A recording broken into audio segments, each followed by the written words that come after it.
essuubi ery'okwitawo.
nga tavaawo nga tetuvaawo awali Yesu naye buli kiseera nga tutambula nga tunoonya Katonda. Obwo bwe bulamu obulungi obunyuma bwe tusobola okulaba nga butunyumira, obulamu obwa Yesu nga tutambula naye nga tetumweyambulamu ng'obwo weeyambulamu olugoye ng'ozzeyo eka ate n'omala n'olwambula naye buli ssaawa, ekitegeeza nti Mukama abeerawo. Era Bayibuli bwegamba nti nze mbeerawo buli kiseera. I'm ever present even in the times of trouble. But the Bible says that call upon me in times of trouble and I will answer you and you will glorify my name. Ebigambo bino nga birungi, ebigambo bino nga binyuma. Yesu mu lunyiriri olw'omusanvu mu Yokaana 15 bw'oba osoma bayibuli enyuma otuuka okugifunira ddala neekwatira mu ggwe. Bye bino ebyawandiikibwa bulijjo kati tuddayo okubeera nga tubeera nga tukola ki, twejjukanya ebyawandiikibwa bino. Naye kaakati wano ngenda kusomera wano Yokaana 15 n'olunyiriri olw'omusanvu. Weewaawo tujja kuddayo ku lusooka. Agambye bw'ati 17, bwe mubeera mu nze n'ebigambo byange bwe bibeera mu mmwe, musabenga kye mwagala kyonna munaakikolerwanga. Bwe mubeera mu nze n'ebigambo byange bwe bibeera mu mmwe, musabenga kye mwagala kyonna munaakikolerwanga. Olina okubeera mu Yesu ate naye n'abeera mu ggwe. Kati w'osaba olw'okubanga muli wamu bwe muti, Yesu ali mu nze, Yesu ali mu ggwe, ali munda mu ggwe, ekitegeeza mu ggwe mutuddemu ansa. Ekyokuddamu kiri mu nze, ekyokuddamu kiri mu ggwe, ye Yesu. Kubanga anaabeera atya mu nze nga simunoonya, nga simwewadde, nga sibala bibala ebimutuuza mu nze. Ettabi eribala ebibala, ettabi bwe libala ebibala alirongoosa. Labayo Zabbuli ey'Ekikumi tujja kuddayo, naye Yokaana 15 agambye nze muzabbibu ogw'amazima ne kitange ye mulimi. Buli ttabi eriri mu nze eritabala bibala alijjawo, era yonna tuyiseeyo. Na buli eribala ebibala alirongoosa lyeyongerenga okubala, alirongoosa lyeyongerenga okubala eribala ebibala. Ekigambo ekikulu abooluganda kye tulina okumanya nti mu bulokole, obulokole bunyuma, naye bunyuma nga Yesu tumukuumiridde ng'ali muffe nga tubala ebibala. Ebibala bibeezaawo okubeerawo kw'Obwakatonda. Ebibala bwe tubala ebibala tujja bibikula tubirabe, kubanga omuntu nkulaba awo ng'obuuza ye ebibala bye biki? Ebibala bagamba miyembe, bagamba mpafu, bagamba ovakado, mu buntu ebyo bibala. Era olaba nti omuti nga gumezeeko ekibala ne kyengera bulungi, n'olaba omuyembe nga gubazeeko ekibala bulungi, munnange buli omu yeegomba omuti ogwo okubeera nga ayagala okufunako omuyembe ogwengedde obulungi n'agulya. Era buli ayitawo agamba banaye omuyembe guno nga gwattulula, nga guyina ebibala. Ne nannyini gwo abeera buli ssaawa alongoosaawo, n'ayongera okugulongoosa n'aguggyako obuti obukalu gusobole okweyongera okubala. Wano Yesu kyagamba nti ffe ng'amatabi bwe tubeerako ebibala ne bibeerako, ayongera kutulongoosa bulongoosa ne tweyongera okubala ebibala. Obooluganda, Yesu akwagala, naye ayagala obeere ng'omunoonya ng'ate otambulira mu makubo ge, mu mateeka ge. Zabbuli 10:12 alunyiriri olwo olusooka agambye nti alina omukisa oyo akola kyatya Mukama. Omuntu atya Mukama y'oyo atambulira mu mateeka ge. Amateeka ga Mukama ge galiwo, kye kigambo ki? Amateeka ga Mukama ye Katonda ye mwene, kubanga ye Katonda, kye kigambo. Yokaana yennyini essula esooka agamba nti ku lubereberye labayo waliwo kigambo, kigambo n'aba wali Katonda, kigambo n'aba Katonda, n'abeerako gye tuli, n'abeerera ddala ye Katonda, ye kigambo. Ge mateeka ye kigambo. Bwe tutambulira mu kigambo kya Katonda tuba tukuumya amateeka g'Obwakatonda. Naye wano amateeka g'Obwakatonda ate byebibala ge gatuleetera okubala ebibala. Amateeka g'Obwakatonda ate kye kigambo. Buli lunaku twogera ne tubuulira enjiri, bino ebigambo tubijjukiza, kubanga ne bwe naapapa ne ntete ebigambo ebingi nga tetutegedde, twagala tuddeyo twezza obwenkulumu tugambe banaye okutya Mukama, naamutya ntya bannaaye, nkole ntya okutya Mukama, nkole ntya okwagala Mukama. Kati akugambe nti naye bw'obala ebibala nja kweyongera okulongoosa bweyongera okubala ebibala. Wuliriza, olwokusatu ne lugamba nti mmwe kaakano mumaze okuba abalongoofu olw'ekigambo kye mbagambye. Yesu yali ayogera ebigambo bino eri abayigiriza n'agamba mmwe mumaze okuba abalongoofu olw'ebigambo bino bye mbagambye, kubanga baali bamaze okubiwulira. Nga naawe woowulira ekigambo kino omaze okuba omulongoofu, kubanga weeyongera okutegeera. Era kyotategedde owooluganda olaba ennamba ezo ku screen, buuza. Abantu basindika message, abantu nga basindika obubaka, abantu ne babuuza ebibuuzo. Munnagamba bannaye mamameyi, njagala okuyiga okusoma Bayibuli. Mamameyi, njagala okuyiga Katonda, njagala okuyiga okutya Katonda. Kati leero owuliriza, omuntu alina omukisa oyo omuntu atya Katonda. Era ojja kulaba omuntu atya Katonda ebimubeerako. Mu kutya Mukama amagezi mwe gasookera. Wandiika ekyawandiikibwa mu ngero essuula esooka olunyiriri olw'omusanvu agamba nti mu kutya Mukama amagezi mwe gasookera.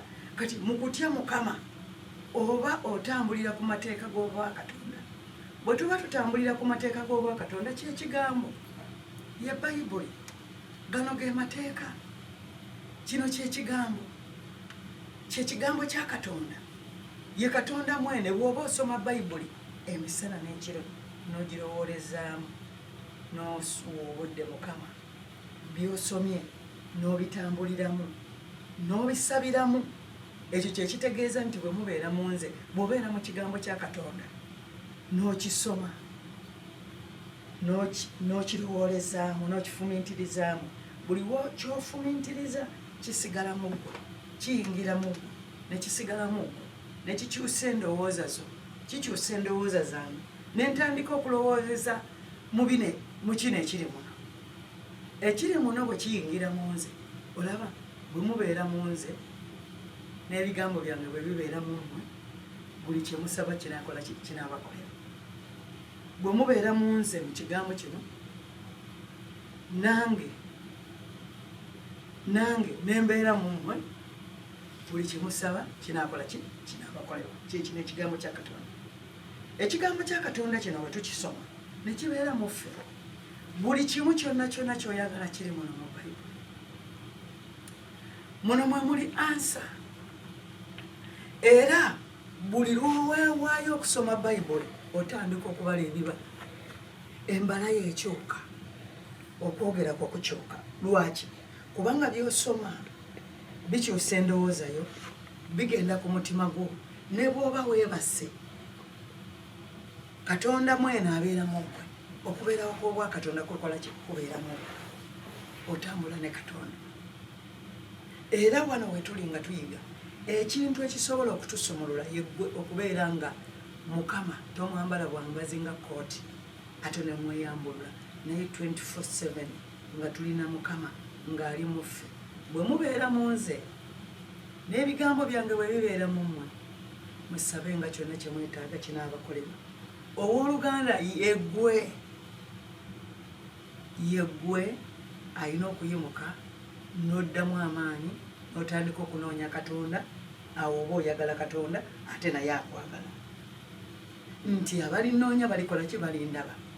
Okunoonya Katonda ng'osoma ebyawandiikibwa bino ng'obisabiramu ng'obirowoolezaamu, bikyusa enjogerayo, kubanga ekiba kitudde mu mutima kifuluma mu kamwako. Embalayo n'ekyuka n'ofuuka omuwombeefu nga Yesu, kubanga Yesu aba atudde mu ggwe. Bulijjo wano kye tusaba era kye twogerako kwe kubeera nga tutambulira mu Yesu nga bwe yatambulanga, kwe kwetikka ekikoligo ekya Yesu. Ye yatugamba nti nze nina emirembe mu nze, ndi muwombeefu mu nze, era nina okuwummula mu nze. Bwe buwombeefu bwe twogerako bulijjo oba obwa Katonda obwa Yesu, kubanga yagamba nti muyigire ku nze, mwetikka ekikoligo kyange ekyangu, kubanga nze nina emirembe mu nze, ate ndi muteefu mu nze, ndi mukkakkamu, nammwe mulifuna okuwummula okw'omu myoyo gyammwe. Kyekigambo kino Yesu, amateeka. Alina omukisa oyo atya Mukama. Zabbuli 12. Kati wulira mu Yokaana kyagamba nga tugezaako okulaba nti bannaye ono Yesu kyawandiikibwa kino omukyala kyabuuzizza ng'agamba nti njagala abo abanjagala n'abannoonya balikola kye balindaba. Ayagala abo abamwagala, omuntu gw'oyagala omunoonya, gw'oyagala omufaako. Yesu ayagala tubeere nga tumwagala ate naye kubanga atwagala, era kyekyamuleeta ku musaalaba n'akomererwa. Oli ataamanya kibi n'afuuka ekibi ku lwaffe, n'avumibwa n'aduulirwa n'afuuka ekikolimo ku lwaffe. Mu Bagalatiya 3:13 bwe kigamba nti Kristo yatununula mu kikolimo ky'amateeka, he redeemed us from the curse of the law. Bwe yawanikibwa ku musaalaba nekigambibwa nti kikoze kikiwedde, naye gwe nange ensi erokokere ku ye. Kakati Yesu wano ndaba yatweyanjulira n'agamba nze muzabbibu ogw'amazima ne kitange ye mulimi. Buli ttabi eriri mu nze eritabala bibala, buli ttabi eriri mu nze ng'ettabi liri ku Yesu, nga oli mu Yesu naye nga tobala bibala, okiraba olokose. Okkiriza Yesu ng'omulokozi wo naye nga tobala bibala, oli mulokole. Agambye nti buli ttabi eriri mu nze eritabala bibala alijjawo, na buli eribala ebibala alirongoosa yeeyongere okubala. Mukama ayagala abantu abatambulira mu mateeka ge, era tunaatambulira tutya mu mateeka ge. Oluganda leero kimanyi nti bw'olokoka oba otandise olugendo olw'obwakatonda weetaaga okweyongera okusoma Bayibuli. Neetaaga okweyongera okusoma Bayibuli nsobole okutegeera Katonda. Abooluganda, ebigambo eby'obwakatonda binyuma nnyo naye byetaaga okukolerera, nti era bwe muli nnoonya n'abannoonya bakola ki? Bandaba. Bw'oyagala bw'omunoonya omufuna.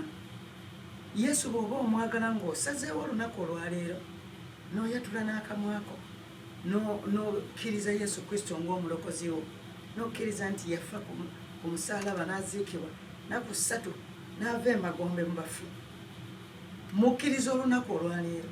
Era olunaku olwaleero njatula nti Yesu Kristo ye mulokozi ow'obulamu bwange, era ngenda kutandika okutambula ne Yesu. Abooluganda, oluusi tubuzibwa nga twagala okukkiriza Yesu. Muntu naga nange kandokoke ngende eyo mu balokole mbeereko byenfuna, nfune ku byokulya, nfune obugagga, nfuneyo omukyala muwase, nfuneyo omwami. Yesu talinga bw'ogenda ku ndagu n'owaayo ssente ne bakulagula ofune kyofuna, ate ng'era ovaayo nga ssente zo zitutteyo naye nga n'okukifuna oyinza obutakifuna era nga tokifunye. Naye ekigambo kya Katonda eza shodi bw'okyesomera n'omweyigira n'otandika omutambuliramu n'omwagala n'omutegeera, oli mu kintu ky'otegeera. Weetaaga okuyingira mu Yesu omutegeere, omumanye, omusomeko. Laba Katonda gw'oyinza okutegeera akuwa ekyansi ey'okumutegeera kubanga ye wa kisa. Ayagala abantu bonna, naye ekikuleetera okukulaga nga gwe atayagalwa kubanga ogye. Abantu abasinga ayagala kubeera mu mirembe gyawo, ayagala bamusabireko obusabizi. Njagendako ew'omusumba nsabireko, ekirwadde kino kimpisa bwe njagendako ew'omusumba nsabireko, si kikyamu n'akatono. Era Bayibuli egamba nti munaasabiranga balwadde nabo banaawonanga. Naye abooluganda, bw'obanga walokoka oba oyagala kulokoka olwaleero, manya nti bw'olokoka olwaleero otandise olugendo olw'okubeera ng'olina okusoma Bayibuli, oyige Katonda, omutambulireko kubanga mu butuukirivu mulima gwe okunywezebwa. Omutuukirivu abeera mulamu lwakukkiriza, olw'okukkiriza ekigambo kya Katonda. Okukkiriza kujja na kuwulira, okuwulira ekigambo kya Katonda okiwulira n'okisoma n'okyewulirira mu ggwe ne kizimba okukkiriza kwo, era okukkiriza kwo ne kukuwonya. Okukkiriza okuli mu ggwe kw'ogasse ng'osoma ekigambo kino kukuwonya n'owona.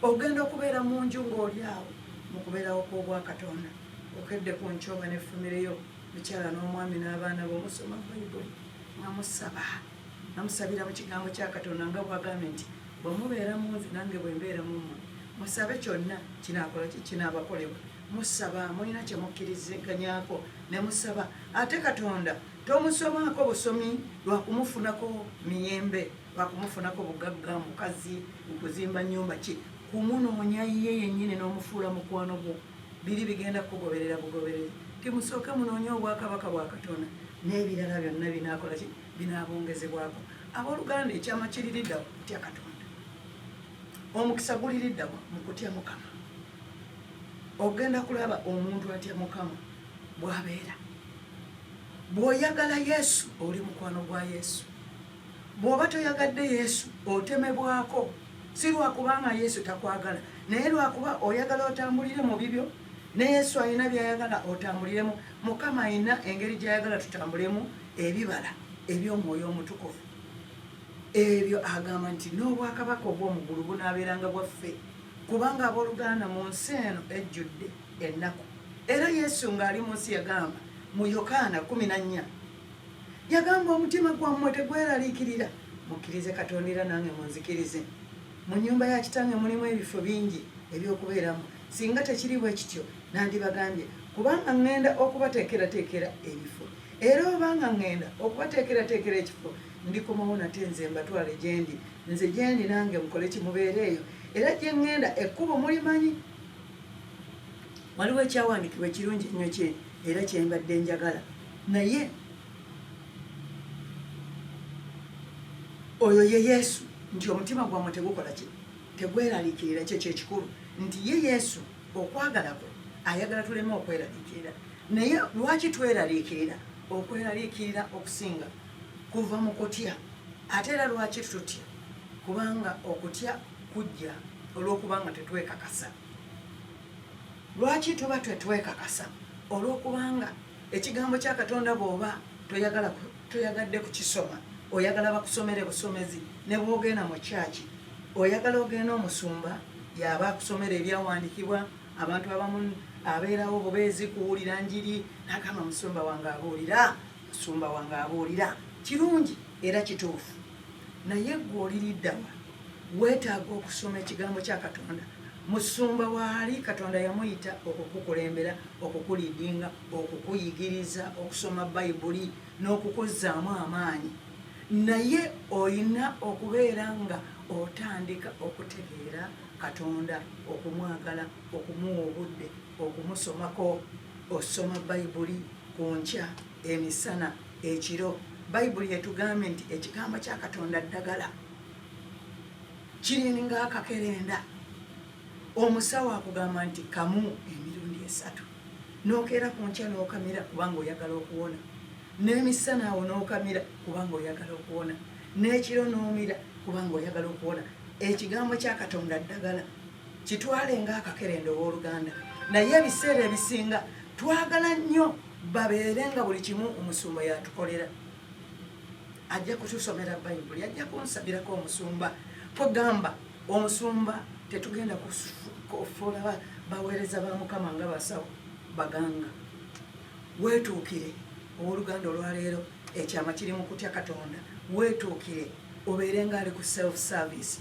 naawe osobola okwesabira naawe osobola okugenda mu kigambo kya Katonda Katonda tuleme kumufuula nga kyattunzi kubanga waliwo ekisa ekimala ggwe okulokoka n'oyiga bayibuli n'otegeera Katonda n'ofuna obutukuvu n'omanya Mukama n'owona okutya n'owona ensonyi n'owona okuvumibwa n'owona okujoogebwa n'owona okuteekebwa okutwalibwa for granted kubanga teweekakasa era kyova olaba abantu abamu abatwala ate Katonda ng'ekyettunzi ekyokukozesanga okunyigiriza abalala ye alaba nga ye amanyi Katonda nga byonna birina nze mmanyi ekigambo nze nsabira abantu ne bawona nze nkusabira era bw'otaakole bw'oti era ojja kuba tokifuna Katonda ezo si ze nkola za Katonda tugenda kubeera nga tuyiga tubikkulire Katonda tumutegeerere ddala gwe wennyini yakuyita